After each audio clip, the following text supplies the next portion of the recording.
students, we are on the topic NAM, Non-Aligned Movement, part of international organization. And the main topic is GK. We are very focused what comes from NAM in the examination. We are giving you the points as well as explaining you through story so that you can set up a map in your mind and remember for your exam. अभी चलते हैं NAM को discuss करने के लिए, non aligned movement. अभी तक हमने 12 टॉपिक कर लिए हैं इंटरनेशनल ऑर्गेनाइजेशन, अब कर रहे हैं 13th topic non aligned movement. और इंटरेस्टिंग बात यह है कि इंडिया इसका फाउंडर मेंबर है, ये सेकंड लार्जेस्ट इंटरनेशनल ऑर्गेनाइजेशन है इन टर्म्स ऑफ नंबर्स। 100 से ज्यादा कंट्रीज मेंबर हैं इसकी यूनाइटेड नेशन के बाद, और इंडिया इसका फाउंडर मेंबर है। कब बना था? 1961 में। चलो और देखते हैं कौन से इंपॉर्टेंट नैम के इंपॉर्टेंट हैं for any competitive exam as part of GK. Total points हमने दिए हैं 16 पॉइंट्स हैं नैम के जो आपने याद रखने। और पहला पॉइंट देखो क्या है, नॉन अलाइंड मूवमेंट, ये इसकी एब्रीविएशन है, ये याद। Non aligned means we are not aligned to anyone. आपको पता है वर्ल्ड वॉर सेकेंड के बाद 2 ग्रुप्स बन गए थे वर्ल्ड में, one dominated by US and its allies, और सेकंड बना था यूएसएसआर। उस पार्ट को हम रशिया कहते हैं आज। तो ये 2 blocks, 2 super powers, US and USSR. Few countries were pro USA और कुछ कंट्री यूएसएसआर के प्रो थी। तो इंडिया जैसी कंट्री ने कहा हम किसी के साथ नहीं है एज ए ग्रुप, बट हम सारी दुनिया के साथ हैं। So we are not aligned with US, we are not aligned with USSR, we are neutral and we will talk rationally, not following any group politically or militarily. So let us understand इसमें कितने members हैं। अब इसमें 120 members हैं। इसका नाम क्या है? Non aligned movement. ये हम बात कर रहे हैं 2026 में, ये मंथ चल रहा है मई, और मेंबर्स 120 बना कब था? ये 1961 में। ये सारी कंट्रीज के मैप हैं, कौन कौन सी कंट्रीज में मेंबर्स हैं। सारे याद नहीं करने, 10, 15, 20 याद कर लो। इंडिया भी मेंबर है। और इसमें मेंबर कौन नहीं है ऐसे याद रख लो, बिकॉज जो मेंबर नहीं है वो कम कंट्रीज हैं। देखो यूरोप मेंबर नहीं है, ऑस्ट्रेलिया और न्यूजीलैंड मेंबर नहीं है, और यूएस एंड कनाडा, ये यूएसए है, ये कनाडा, ये भी यूएसए है, दोनों यूएसए हैं, और ये कनाडा, ये भी मेंबर नहीं है। तो अब पता लग गया फिर मेंबर कौन सी कंट्री रहेगी। एशियन, अफ्रीकन, साउथ अमेरिका और सेंट्रल अमेरिका। और इधर देखोगे तो जापान भी मेंबर नहीं है। तो ये है नैम का फर्स्ट पॉइंट। अब आगे चलते हैं नेक्स्ट पॉइंट पे। नेक्स्ट पॉइंट है 2 से लेकर 15 तक, और टोटल पॉइंट कितने हैं एग्जाम के लिए याद रखने नैम में अपने? 16। तो first point abbreviation non aligned movement. उसके बाद क्या? पर्पस। पर्पस क्या है? To promote peace, sovereignty and neutrality, so that we remain neutral, हम न्यूट्रल रहेंगे। कॉपरेशन अमंग डेवलपिंग कंट्रीज, ये मोस्टली डेवलपिंग कंट्रीज हैं, सारी ही डेवलपिंग कंट्रीज हैं। और remain independent from major powers, हम मेजर पावर के साथ अलाइन नहीं करेंगे, उनके ग्रुप में शामिल नहीं होंगे। 2 मेजर पावर कौन सी थी during cold war? Cold war means world war 2 के बाद एक वॉर स्टार्ट हुई, लड़ाई नहीं हुई लेकिन एक दूसरे के खिलाफ वो काम करते रहे और मिलिट्री बिल्डअप करते रहे, डिफेंस बिल्डअप करते रहे, और ग्रुप्स बना ले। जैसे बाद में एक ग्रुप को हम कहते हैं NATO, which was dominated by US, और दूसरा था Warsaw Pact. Warsaw is the capital of Poland, जो यूएसएसआर ने बनाया था। वार्सा खत्म हो चुका है, military group dominated by USSR और रशिया, बट नेटो अभी भी है। तो इंडिया वर्गी कंट्री कहती है हमने तो न्यूट्रल रहना है। तो कोल्ड वॉर में कौन कौन सी कंट्री इन्वॉल्व थी? एक तरफ वेस्ट में यूएस और ईस्ट में यूएसएसआर। कब बना था? 1961 में।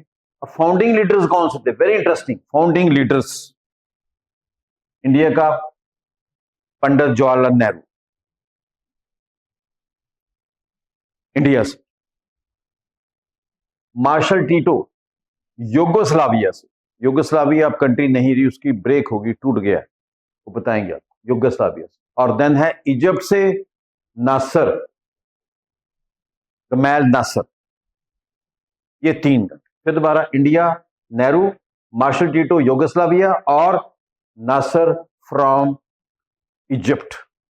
ये 3 कंट्रीज के लोगों ने इकट्ठे होकर इनिशिएटिव लिया और एक नैम बनाया, नॉन अलाइंड मूवमेंट। और इसका फर्स्ट समिट कहां हुई? बेलग्रेड में, यूगोस्लाविया में। अब यूगोस्लाविया नहीं है, अब इसको क्या कहते हैं? सर्बिया। कंट्री ब्रेक हो चुकी है। देन इसका परमानेंट हेडक्वार्टर कोई नहीं है, मेंबर 120 कंट्रीज है। इंडिया फाउंडर मेंबर है, यस इंडिया है फाउंडर मेंबर, देखो। और इसका चेयरमैन कौन है आजकल 2026 में? युगांडा, जहां समिट हुई है अभी, वहां का head of the government is the chairman of NAM. Main focus क्या है? Peace, anti colonialism, that means we don't want any country to be colonised. Economic cooperation, आपस में कॉपरेशन करो, साउथ साउथ कॉपरेशन करो। मोस्ट ऑफ द कंट्री जो है NAM की developing country South South है, साउदर्न हेमिस्फीयर में है।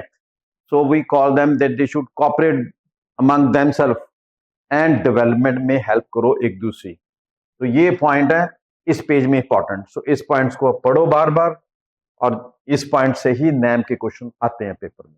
अब हम चलेंगे अगले पेज पे और देखेंगे उसमें कौन से इंपॉर्टेंट पॉइंट है।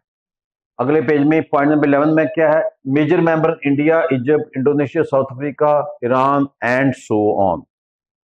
कौन से मेंबर नहीं है? यूरोप कंट्री मेंबर नहीं है, यूएस नहीं है, कनाडा नहीं है, ऑस्ट्रेलिया नहीं है, न्यूजीलैंड नहीं है एंड सो ऑन।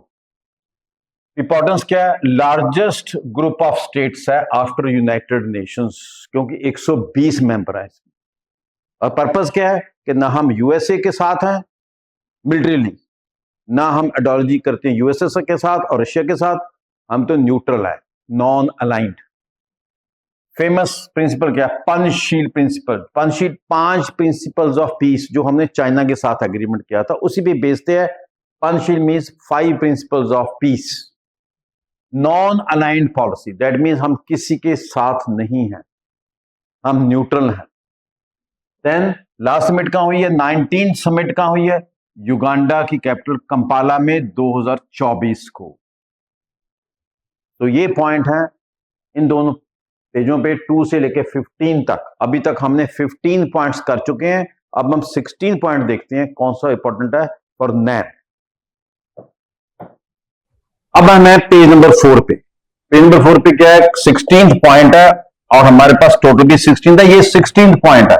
इसमें हमें क्या याद रखना है कि समिट कौन सी समिट थी? 19th।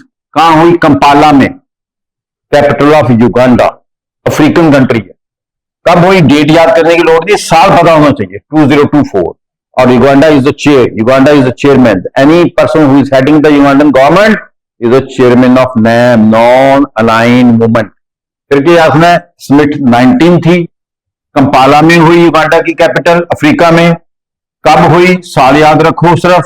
थीम क्या है? Deepening cooperation for shared values, ताकि आपस में कॉपरेट करो economically, socially, politically, and do not make any group which can develop cross terrorism, military buildups, unnecessary and so on, helping each other to grow.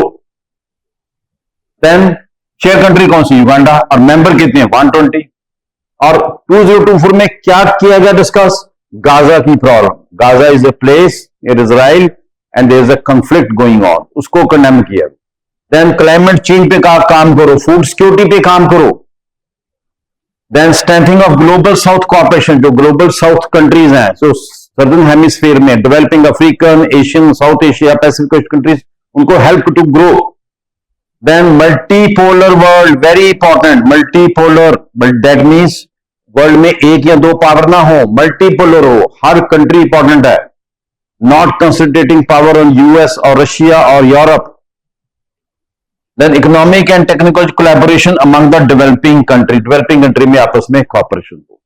Gaza के बारे में more information you will go to our video where Gaza is located. It is in Middle East and conflict is going on where Israel thinks that lot of terrorists are there in Gaza, and Gaza was occupied by Israel long ago.